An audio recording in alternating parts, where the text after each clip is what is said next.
Hello students, today we are going to start chapter number 5, 9th class. Chapter name is the fundamental unit of life. ये जो आप देख पा रहे हो ये आपका बायो का चैप्टर है. इससे पहले केमिस्ट्री के 2 चैप्टर कर चुके हैं हम, is matter around us pure और matter in our surrounding. Chemistry के चैप्टर करने के बाद अभी हमने स्टार्ट किया है बायो का चैप्टर. बायो का फर्स्ट चैप्टर है और वैसे बुक के अंदर ये कौन सा चैप्टर है आपका, चैप्टर नंबर 5. अब देखो बायो के चैप्टर करने के लिए आपको पता होगा बायो के अंदर हम क्या स्टडी करते हैं, सारी लिविंग थिंग्स की स्टडी करेंगे. तो जैसे कि चैप्टर है उसका नाम देखिए क्या है, उसका मतलब समझिए, चैप्टर के नाम से क्या मतलब निकाल पा रहे हैं आप.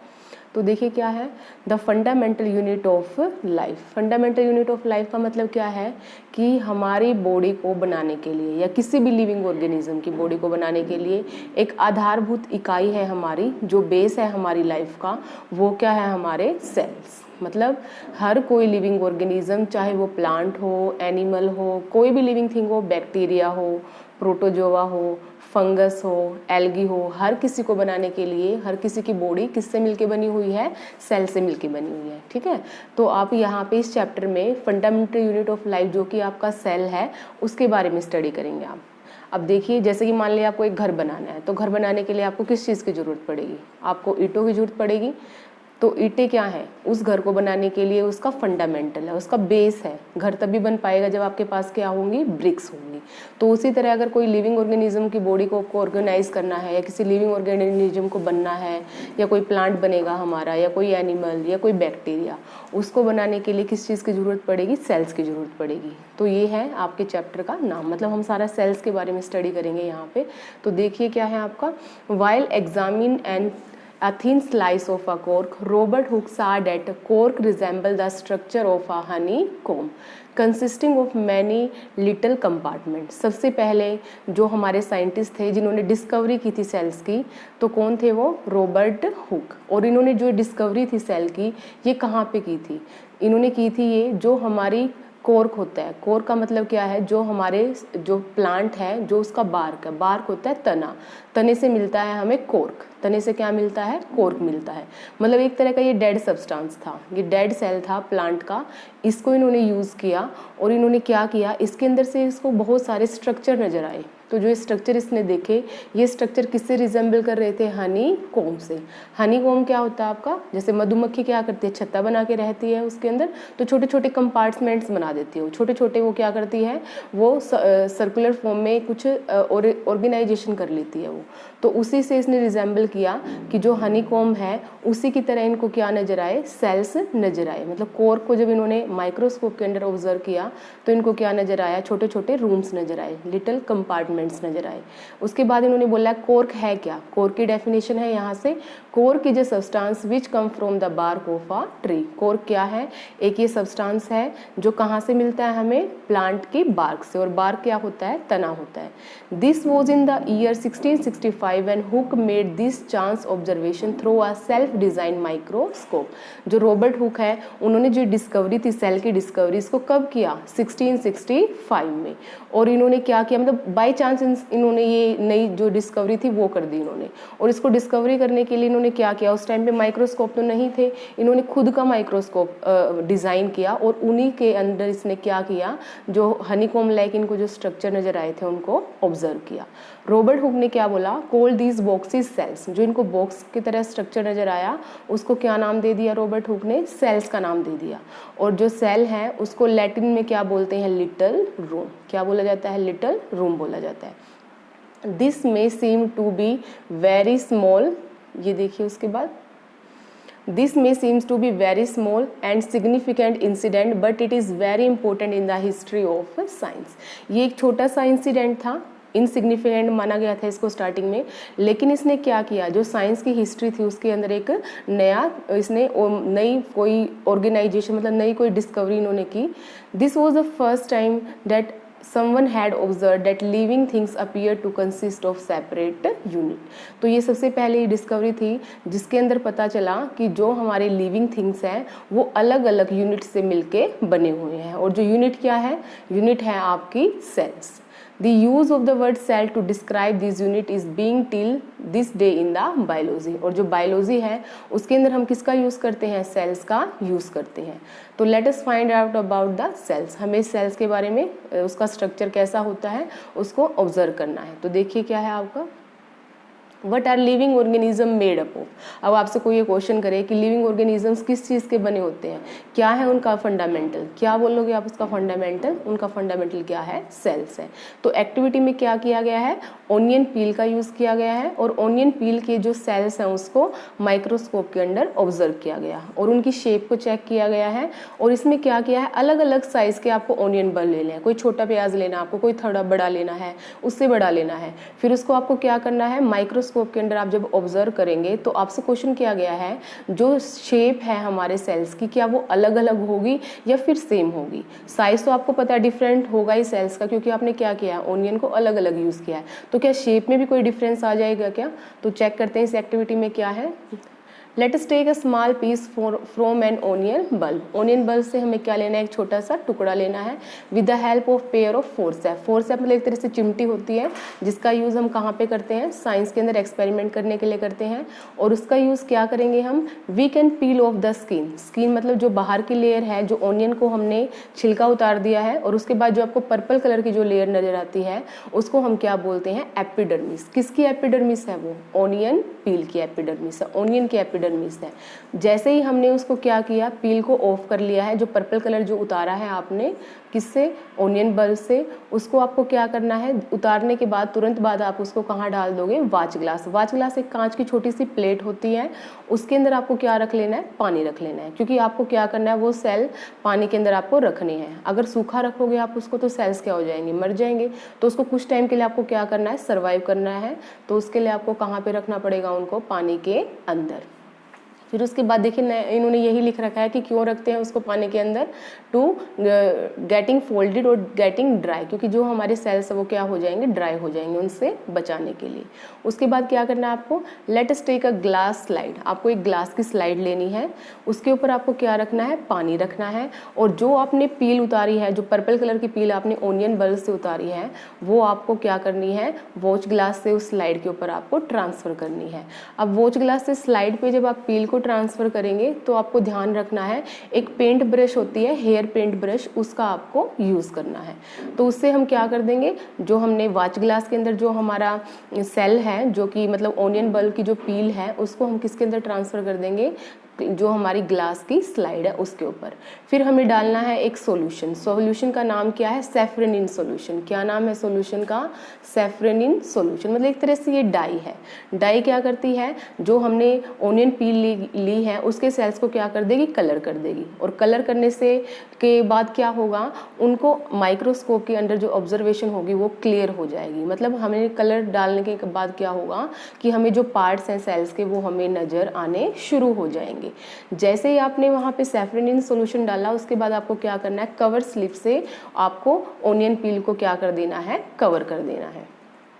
टेक केयर टू, क्या केयर रखनी है आपको, क्या ध्यान रखना होगा, avoid air bubbles while putting the cover slip with the help of mounting needle. कि जो आपके एयर बबल्स हैं वो आपकी पील के अंदर एंट्री ना करें। मतलब कवर स्लिप को आपको इस तरह से रखना है कि कोई भी एयर बबल आपकी पील के अंदर ना आए, एंट्री ना करे। इसके लिए आपको क्या करना है, अपने टीचर की आपको हेल्प लेनी है।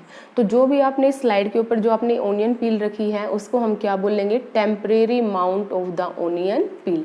टेम्परेरी क्यों बोला गया उसको, क्योंकि आपने उसी टाइम के लिए उसको प्रिपेयर किया है और उसी टाइम उसके आप सेल्स को ऑब्जर्व करेंगे और फिर उसको डिस्कार्ड कर देंगे, फेंक देंगे आप उसको। लेकिन अगर जो परमानेंट स्लाइड बनाते हैं, परमानेंट स्लाइड का प्रोसीजर अलग होता है, उसमें बॉइलिंग वगैरह भी करना पड़ता है, हमें अलग अलग डाइज यूज़ करनी पड़ती है। तो वो प्रोसीजर हमारा क्या है, अलग है। तो इसमें जो हमने स्लाइड बनाई है वो किस चीज़ की बनाई है, ओनियन पील की टेम्परेरी स्लाइड बनाई हमने। क्या बनाई है, ओनियन पील की टेम्परेरी स्लाइड। फिर उसको क्या करेंगे हम, आपको ये देख पा रहे होंगे स्क्रीन के ऊपर, ये माइक्रोस्कोप है। माइक्रोस्कोप के नीचे आप यहाँ पे स्लाइड को रखेंगे, ये है प्लेस जहाँ पे स्लाइड को रखा जाएगा, और यहाँ से आप क्या करेंगे, ये है आपका आई पीस जहाँ से आपको देखना है स्लाइड के अंदर क्या क्या आपको नज़र आ रहा है, किस तरह के स्ट्रक्चर आपको नज़र आ रहे हैं। नीचे हमारा लगा होता है मिरर, जहाँ से जो सनलाइट इसके ऊपर गिरेगी और रिफ्लेक्ट होके वो कहाँ तक पहुँचेगी, आपकी ग्लास स्लाइड तक, और जो ग्लास स्लाइड पे जो भी आपने ओनियन पील रखी है उसका जो भी कंटेंट है वो आपको नज़र आएगा, आपको जो भी शेप है सेल्स की वो आपको नज़र आएगी। तो ये किसका डायग्राम आप यहाँ पे देख पा रहे हैं, ये है आपका कंपाउंड माइक्रोस्कोप का। और माइक्रोस्कोप का काम क्या होता है कि जो साइज़ है सेल्स का या किसी भी चीज़ का उसको क्या कर देना, इंक्रीज करके हमें दिखाना, ठीक है। मतलब ये क्या कर देते हैं, सेल के साइज़ को बढ़ा करके, मतलब जूम करके हमें दिखाएंगे कि अंदर क्या क्या है सेल्स के, क्या उसका स्ट्रक्चर है। नेक्स्ट देखिए क्या है, what do you observe as we look through the lens, आपको क्या ऑब्जर्व होगा, और जो भी आपको नज़र आ रहा है उसको क्या करना है, आपको अपनी नोटबुक पे आपको रफली ड्रॉ कर लेना है। तो जब आप ड्रॉ करेंगे तो आपको कुछ इस तरह का स्ट्रक्चर नज़र आने वाला है ये, और ये क्या है आपका ओनियन पील के जो सेल्स है। मतलब आपको पता है हर एक चीज़ लिविंग जो भी है आपकी, प्लांट है, एनिमल्स, कोई भी लिविंग थिंग है वो सेल से मिलके बनती है। तो जो आपकी ओनियन पील है वो भी किस चीज़ से मिलके बनी होगी, छोटे छोटे सेल्स से मिलके बनी होगी, और वो सारे सेल्स मिलके उन्होंने क्या बना दिया, पूरा का पूरा हमारा ओनियन की फॉर्मेशन कर दी है। तो जो आप ये देख पा रहे हैं ये सारे क्या है, हमारे सेल्स हैं। किसके सेल्स देख पा रहे हैं आप, ये सभी ओनियन पील के सेल्स। और जो आप सेंटर के अंदर जो डार्क स्पॉट इसके अंदर आप जो ऑब्जर्व कर पा रहे हैं इसको बोलते हैं हम न्यूक्लियस। सेल का क्या है ये, न्यूक्लियस। और ये बहुत सारे सेल्स है, देखिए ये सारे क्या है, सेल्स ऑफ द ओनियन पील। और सेंटर में क्या बोला अभी हमने, सेंटर में क्या है, ये न्यूक्लियस है। तो आप यहाँ से चेक कीजिए जो सेल्स हैं क्या वो हमें अलग अलग शेप के नज़र आ रहे हैं, सेम शेप के नज़र आ रहे हैं। सभी के सभी सेल्स ओनियन के ही हैं, ओनियन पील से ही हमने बनाए हैं वो जो सेल्स जो ऑब्जर्व किए हैं माइक्रोस्कोप के अंदर। तो ये सारे सेल्स क्या होंगे, सेम शेप के होंगे। आपको ध्यान रखना है कि कोई भी जो ऑर्गेनिज्म है, जैसे कि आपका ओनियन बल्ब है, उसके अंदर जो पील आपने ली है उसके जो सेल्स होंगे वो सारे के सारे क्या होंगे, एक जैसे होंगे। नेक्स्ट देखिए, We can try preparing temporary mounts of the peel of the onion of different size। ये वही क्वेश्चन हो गया जो मैंने आपको बोला था, आपको अलग अलग साइज़ के ओनियन बल्ब्स लेने हैं और उसके फिर आपको क्या करना है, माइक्रोस्कोप के अंडर रख के पील्स को आपको ऑब्जर्व करना है। और आपको क्या नज़र आएगा, कंक्लूजन क्या होगा, हर एक सेल आपका जो ओनियन बल्ब का होगा, जो ओनियन सेल का पील का सेल होगा, वो सभी आपको कैसे दिखेंगे, look similar to each other. वो आपको क्या दिखेंगे, एक जैसे ही नजर आएंगे। अगर आपने छोटा लिया है बल्ब तो आपका जो पील का साइज़ क्या होगा, छोटा होगा, तो सेल का साइज क्या हो जाएगा, छोटा हो जाएगा। Together they form a big structure like an onion bulb. छोटे छोटे जो सेल्स हैं उन्होंने क्या बना दिया है, बड़ा स्ट्रक्चर बना दिया है, और उस बड़े स्ट्रक्चर को क्या बोला जाता है, ओनियन बल्ब। जैसे ईट ईट मिलके क्या बन गया, आपका पूरा घर बन गया है, उसी तरह सेल्स जुड़ जुड़ के एक दूसरे से मिल के क्या बन गया, यहाँ पे ओनियन बल्ब बन गया है। उसके बाद आप देखिए, onion bulb of different size है similar structure visible under a microscope. Microscope से देखने के बाद हमने क्या बोला है यहाँ पे कि जो स्ट्रक्चर है वो क्या है, सेम है, लेकिन जो साइज है वो क्या है, अलग अलग है। These structure that we see are the basic unit of the onion bulb। और जो आपने स्ट्रक्चर जो भी देखा है ये क्या है, ओनियन बल्ब की बिल्डिंग यूनिट है। मतलब ये फंडामेंटल यूनिट है किस चीज़ की, ओनियन बल्ब की, और इसको क्या बोला गया है, सेल्स बोला गया है। तो यहाँ पे हमने कंक्लूजन निकाला कि खाली ओनियन बल्ब ही सेल से मिलके नहीं बना हुआ है, हमारे जितने भी ऑर्गेनिजम्स हैं, जो भी आप अपने आसपास में ऑब्जर्व करते हो, वो सभी किससे मिलके बने हुए हैं, सेल से मिलके बने हुए हैं। However there also single cell that live on their own. और हमारे जो आसपास है वहाँ पे कैसे सेल्स भी है, सिंगल सेल भी है। मतलब हमारे आसपास में मल्टी सेलर ऑर्गेनिज्म भी हैं जिनके अंदर कई सारे सेल्स हैं, बहुत तरह के सेल्स हैं। और कई ऑर्गेनिज्म हमारे ऐसे भी हैं जिनके अंदर एक ही सेल है और एक ही सेल सारे के सारे फंक्शंस को परफॉर्म करता है, जो कि जिंदा रहने के लिए क्या है, जरूरी है। उसके बाद आगे देखिए, आगे आपको बताया गया है कि कैसे हमारे जो साइंटिस्ट हैं, जो सेल्स के लिए जिन्होंने और आगे ऑब्जर्वेशन की और उसके अंदर नई नई चीज़ें फाइंड आउट की, किसी ने न्यूक्लियस फाइंड आउट किया, और जो हमारे रॉबर्ट हुक थे उन्होंने जो अपनी स्टडी की थी वो की थी डेड सेल के ऊपर, क्योंकि जो कॉर्क है वो क्या है, एक तरह का डेड सेल है। लेकिन जो हमारे नेक्स्ट साइंटिस्ट आए, कॉर्क के बाद जो साइंटिस्ट थे हमारे ल्यूवेनहॉक ने क्या किया, सबसे पहले इन्होंने living cell, free living cell की इन्होंने क्या की, डिस्कवरी की। सबसे पहले फ्री लिविंग सेल की डिस्कवरी किसने की? ल्यूवेनहॉक ने। और सबसे पहले सेल की डिस्कवरी किसने की थी? रॉबर्ट हुक ने। रॉबर्ट हुक ने की थी नॉन लिविंग सेल्स की, जो कि कॉर्क था, और जो ल्यूवेनहॉक ने की थी उसने क्या किसकी की थी? लिविंग सेल्स की डिस्कवरी की थी। उसके बाद नेक्स्ट साइंटिस्ट थे आपके रॉबर्ट ब्राउन। रॉबर्ट ब्राउन ने क्या किया था? 1831 के अंदर इन्होंने सेल के अंदर बताया कि सेल के अंदर जो भी हमने राउंड ब्लैक कलर का जो स्ट्रक्चर देखा था, क्या नाम दिया इन्होंने? न्यूक्लियस का नाम दिया, कि सेल के अंदर क्या प्रेजेंट होता है? न्यूक्लियस प्रेजेंट होता है, और जो कि क्या है? Control centre of the cell. पूरे सेल की वर्किंग को क्या करता है? वो कंट्रोल करता है। उसके बाद देखिए नेक्स्ट साइंटिस्ट थे आपके पुरकिंजी। पुरकिंजी ने क्या बोला कि जो हमारे सेल हैं उसके अंदर क्या प्रेजेंट होता है? प्रोटोप्लाज्म। सेल के अंदर क्या प्रेजेंट है? प्रोटोप्लाज्म। अब ये प्रोटोप्लाज्म है क्या चीज़? जैसे मान लिया अभी हमने एक जनरल स्ट्रक्चर ड्रॉ कर दिया है सेल का, ये न्यूक्लियस है हमारा, न्यूक्लियस के अंदर जो लिक्विड भरा हुआ है उसको हम बोलेंगे न्यूक्लियोप्लाज्म। क्या बोलते हैं इसको हम? न्यूक्लियोप्लाज्म। और जो सेल न्यूक्लियस के बाहर वाला जो स्ट्रक्चर है, जो जेली लाइक स्ट्रक्चर होता है, इसको हम बोलते हैं साइटोप्लाज्म। क्या बोलते हैं इसको? साइटोप्लाज्म। जब न्यूक्लियस और न्यूक्लियोप्लाज्म और साइटोप्लाज्म को इकट्ठा बोल दिया जाए, इकट्ठे इसके लिए एक टर्म का नाम दिया है जो कि पुरकिंजी ने किया है ये काम। और क्या बोला? साइटोप्लाज्म प्लस न्यूक्लियोप्लाज्म को इकट्ठा प्रोटोप्लाज्म। मतलब प्रोटोप्लाज्म के अंदर दो प्लाज्म है आपके, एक साइटोप्लाज्म है और दूसरा कौन सा है आपका? न्यूक्लियोप्लाज्म। किसने किया था ये डिस्कवरी? किसने की? इन्होंने नाम किसने दिया यहाँ पे? पुरकिंजी ने। पुरकिंजी के बाद देखिए सेल थ्योरी दी गई, और सेल थ्योरी किसने दी थी? शेल्डर और शेवान ने। दो बायोलॉजिस्ट थे आपके, शेल्डर और शेवान। इन्होंने क्या बोला कि जितने भी हमारे प्लांट और एनिमल्स हैं वो किस चीज़ से मिलके बने हुए हैं? सेल से मिलके बने हुए हैं, और इसी को क्या नाम दिया गया? Cell theory. सेल थ्योरी किसके द्वारा दी गई? शेल्डन और शेवान। शेल्डन और शेवान। नेक्स्ट उसके बाद नेक्स्ट थे हमारे साइंटिस्ट वर्चो। वर्चो ने क्या किया? 1855 के अंदर इन्होंने एक एक्सप्लेनेशन दी। क्या बोला इन्होंने? कि जितने भी हमारे पुराने सेल हैं वो पुराने सेल ही डिवाइड हो करके क्या करते हैं? नए सेल्स की फॉर्मेशन करते हैं। मतलब हमारी बॉडी में जो नए सेल्स बनते हैं, जैसे मान लिया हमें चोट लगी, फिर वहाँ पे स्किन आ जाएगी आपकी, या कहीं पे कोई आपको हीलिंग हो गई है, थोड़े दिनों के बाद वो वाउंड क्या होगा? अपने आप से भर जाएगा। तो वहाँ पे जो हीलिंग हुई है ये काम करता कौन है? जो हमारी बॉडी के अंदर जो पहले सेल्स प्रेजेंट हैं उनको बोलते हैं प्रिमिटिव सेल्स। प्रिमिटिव का मतलब क्या है? पुराने जो सेल्स हैं वही डिवाइड होंगे, और डिवाइड होके वो क्या करेंगे? नए सेल्स की फॉर्मेशन करेंगे, और वो नए सेल्स बने कहाँ से? हमारे प्री एग्जिस्टिंग सेल से। तो ये किसने बताया था? हमारे साइंटिस्ट थे वर्चो। वर्चो ने क्या एक्सप्लेन किया कि जितने भी नए सेल्स बनते हैं उनको बनाता कौन है? हमारे प्री एग्जिस्टिंग सेल। और कब की इन्होंने अपनी डिस्कवरी? 1855 में।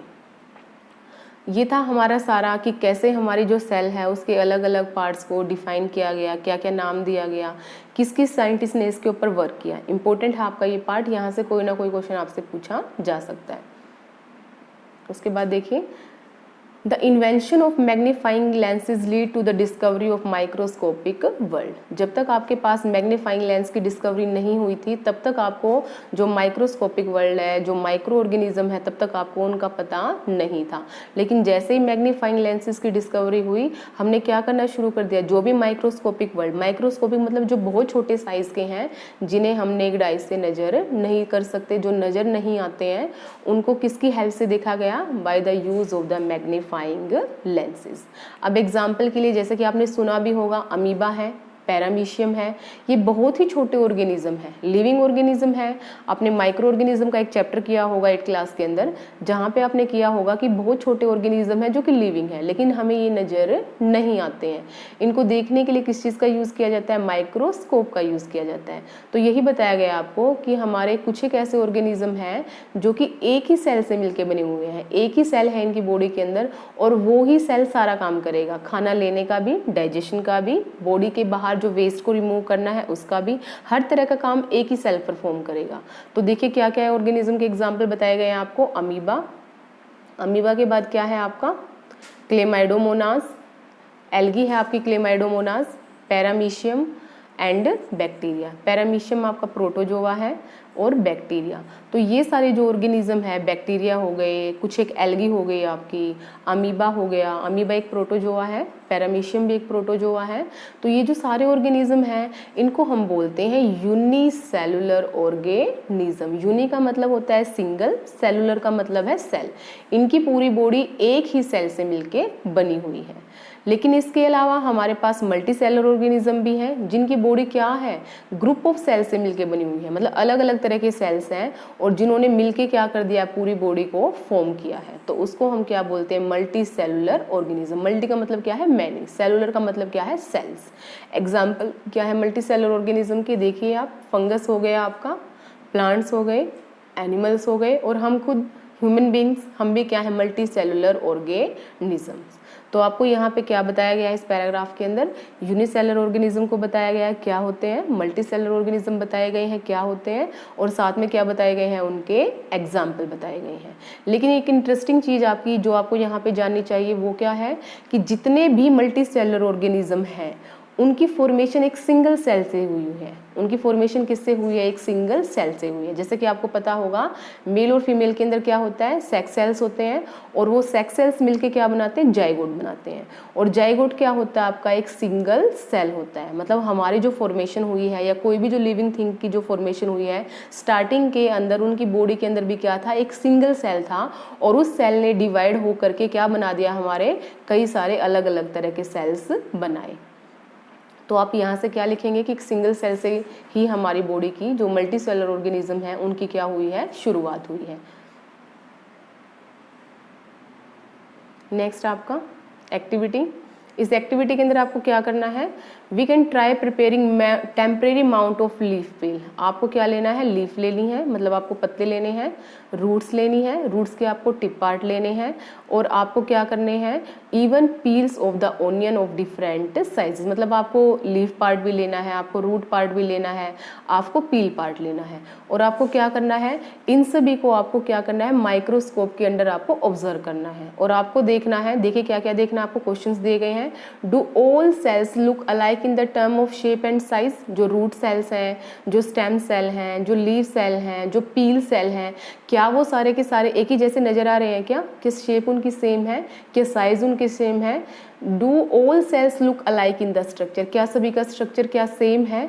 Could you find difference among the cells between different parts of a plant body. क्या आप डिफरेंस कर पाएंगे कि जो अलग अलग पार्ट है तो उनके अंदर जो सेल्स हैं वो कैसे हैं। What similarity could we find, और उनके अंदर सिमिलैरिटी क्या है, डिफरेंस क्या है, सिमिलैरिटी क्या है, शेप क्या है, साइज क्या है। तो उसके बारे में आपसे यहाँ से क्वेश्चन किया गया है। तो आंसर देखिए क्या होगा इसका, some organism can also have cells of different kind. जो हमारे ऑर्गेनिज्म है उनके अंदर क्या है, अलग अलग शेप के सेल्स प्रेजेंट होते हैं, अलग अलग तरह के सेल्स प्रेजेंट हैं। जैसे कि एग्जांपल के लिए हम अपना एग्जांपल ले लेते हैं ह्यूमन बींग्स का। तो ह्यूमन बींग्स के अंदर भी क्या है, हमारी बॉडी क्या है, सेल से मिलकर बनी हुई है। हर जगह पे हमारा कोई ना कोई सेल प्रेजेंट है, कहीं ना कहीं कोई ना कोई सेल आपको यहाँ पे नजर आएगा। तो देखिए आप यहाँ से डायग्राम से चेक कर पाएंगे हमारी बॉडी के सेल्स। सबसे पहले यहाँ पे है मसल सेल, और कौन सा मसल सेल है ये, हमारा स्मूथ मसल सेल। उसके बाद नेक्स्ट आपकी है ब्लड सेल्स, फिर है आपका नर्व सेल, फिर है आपका ओवम। ओवम है आपका फीमेल का सेक्स सेल्स बोलते हैं हम ओवम को। और उसके बाद जो आपको ये स्पर्म नजर आ रहा है ये है male sex cell, bone cell, उसके बाद है फैट सेल। तो हमारी बॉडी में क्या आपको नजर आ रहा है, यहाँ पे डायग्राम के थ्रू आप देख पा रहे हैं कि अलग अलग तरह के सेल्स प्रेजेंट हैं। तो ये क्या लिखा हुआ है, various cells from the human body. हमारी बॉडी के क्या है, अलग अलग सेल्स हैं। अब देखिए आप इस पिक्चर को देख के बताइए क्या इन जो सेल्स हैं इनकी शेप एक जैसी है क्या इनका स्ट्रक्चर एक जैसा है क्या एक दूसरे से मिलते जुलते हैं क्या ये। तो आप क्या बोलोगे कि ये क्या है, अलग अलग शेप और स्ट्रक्चर के हैं, अलग अलग दिख रहा है इसमें आपको। और इनका जो फंक्शन है वो भी क्या है, वो अलग अलग है। तो जो सेल्स होते हैं उनका जो काम है वो बटा होता है, जिसको हम बोलते हैं division of labour of cells. हर सेल का अपना एक फिक्स वर्क होता है मल्टी सेलुलर ऑर्गेनिज्म के अंदर। जैसे स्मूथ मसल सेल्स हैं, ये मसल्स का काम करेगी, कॉन्ट्रैक्शन करना है, रिलैक्सेशन करना है। जैसे ब्लड सेल हैं आपके, ब्लड सेल के अंदर क्या है, हीमोग्लोबिन होता है। हीमोग्लोबिन क्या करेगा, ऑक्सीजन को लेने का काम करेगा। इसके अलावा आपके प्लेटलेट सेल्स हैं, आपके वाइट ब्लड सेल्स हैं, जर्म्स के साथ फाइटिंग करेंगे, ये आपकी इम्यूनिटी को बिल्डअप करेंगे। ये नर्व सेल आपका क्या करेंगे, आपकी बॉडी की जो इन्फॉर्मेशन है उसको पूरे मतलब ब्रेन तक सेंड करके आएंगे और ब्रेन से फिर जो आपको रिसीव मैसेज मिलेगा उसको आपकी बॉडी तक पहुंचाएंगे। और ओवम है या फिर स्पर्म सेल है, हर किसी सेल का अपना अलग अलग से काम है और उसी को क्या बोला जाएगा, डिवीजन ऑफ लेबर। मतलब जो काम है इनका वो क्या है, बटा हुआ है। लेकिन जो यूनिसेलुलर ऑर्गेनिज्म है उनके अंदर तो क्या होगा, उनके अंदर तो एक ही सेल है, तो एक ही सेल क्या करेगा, हर तरह का फंक्शन वो परफॉर्म करेगा। नेक्स्ट देखिए इसके बाद क्या आपका, तो शेप और साइज की बात की गई है। The shape and size of the cells are related to the specific function they perform. जो शेप होता है और साइज होता है सेल का, वो किसके बेस पे दिया जाता है, वो दिया जाता है वो किस तरह का काम करते हैं, उनके स्पेसिफिक फंक्शन के बेसिस पे।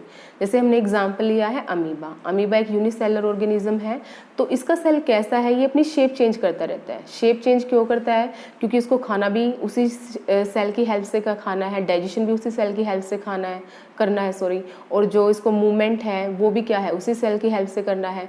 तो जो इसका सेल है वो क्या है, जो क्या करता रहता है, शेप को हर टाइम चेंज करता रहता है।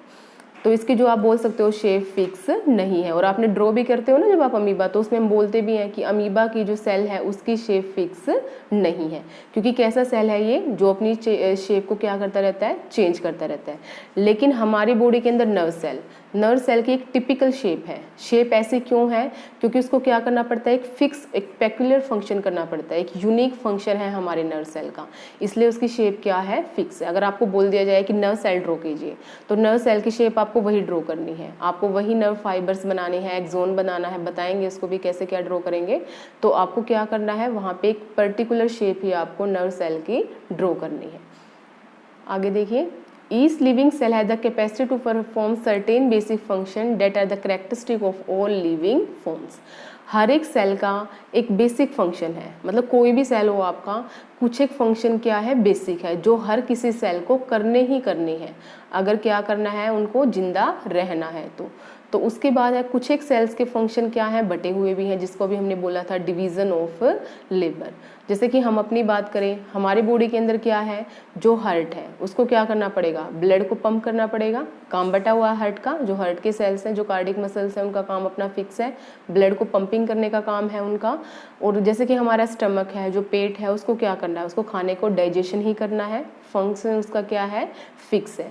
तो आप बोल देंगे कि हर एक सेल का क्या है, एक पेक्यूलियर फंक्शन है। अब क्या है, जैसे कि सेल है, सेल के अंदर कुछ कंपोनेंट्स प्रेजेंट होते हैं। जैसे कि मान लिया हमने कि ये जनरल सेल ड्रॉ कर दिया है, ये न्यूक्लियस है, और ये क्या है, ये साइटोप्लाज्म पार्ट है। इसको हम क्या बोलते हैं, सेंट्रल डेंस पार्ट को न्यूक्लियस। और जो न्यूक्लियस के बाहर जो लिक्विड पार्ट है उसको हम क्या बोलते हैं, साइटोप्लाज्म। और जो सबसे बाहर वाली जो लेयर है आपके सेल की, इसको हम क्या बोलते हैं, सेल मेम्ब्रेन भी बोलते हैं, और इसको हम क्या बोलते हैं, प्लाज्मा मेम्ब्रेन। चाहे सेल मेम्ब्रेन बोल दीजिए या फिर इसको आप क्या बोल सकते हैं, प्लाज्मा मेम्ब्रेन। एक ये हमने जनरल जो स्ट्रक्चर है सेल का वो ड्रॉ किया है। तो इसके अंदर क्या बताया गया है, अब आपको आगे हम डिस्कस करेंगे यहाँ पे कि प्लाज्मा मेम्ब्रेन क्या है, क्या काम करती है प्लाज्मा मेम्ब्रेन, क्या इसका दूसरे जो सेल है उसके कंपैरिजन में कैसे फंक्शन करेगी, किस चीज़ की बनी होती है प्लाज्मा मेम्ब्रेन। और उसके बाद जैसे आपका साइटोप्लाज्म है, साइटोप्लाज्म क्या है, कौन कौन से इसके अंदर पार्ट्स प्रेजेंट होते हैं साइटोप्लाज्म, जिसको कि हम सेल ऑर्गेनेलिस बोलते हैं, उसको डिस्कस करेंगे। फिर उसके बाद जो आपका सेंट्रल पार्ट है न्यूक्लियस, फिर उसके बारे में हम क्या करेंगे, डिटेल से डिस्कस करेंगे। अब देखिए क्वेश्चन है हमारे सामने, who discover cell and how. सबसे पहले जो सेल की डिस्कवरी किसने की थी, पता है आपको, रॉबर्ट हुक ने की थी, 1665 में की थी। कैसे की थी, बाय चांस की थी उन्होंने, और किस चीज़ के अंदर की थी, by the use of the cork cell. और अपना खुद का प्रिमिटिव माइक्रोस्कोप इन्होंने डिज़ाइन किया था, उन्हीं से इन्होंने क्या किया था, सेल के स्ट्रक्चर को बताया था कि लिटिल कंपार्टमेंट्स होते हैं, छोटे रूम्स होते हैं। जैसे कि इसने स्ट्रक्चर को किससे कंपेयर किया, हनी कॉम्ब के साथ। तो ये लिखना है इसमें आपको, why is the cell called the structural structural and functional unit of life. जो कि सेल है हमारा, उसको हम स्ट्रक्चरल और फंक्शनल यूनिट ऑफ लाइफ क्यों बोलते हैं? क्योंकि हर एक लिविंग ऑर्गेनिज्म का जो स्ट्रक्चर है, जैसे कि हमारा जो बॉडी का स्ट्रक्चर है वो किसकी वजह से बना हुआ है? सेल की वजह से बना हुआ है। और हर एक फंक्शन हमारी बॉडी में करता कौन है? सेल करता है।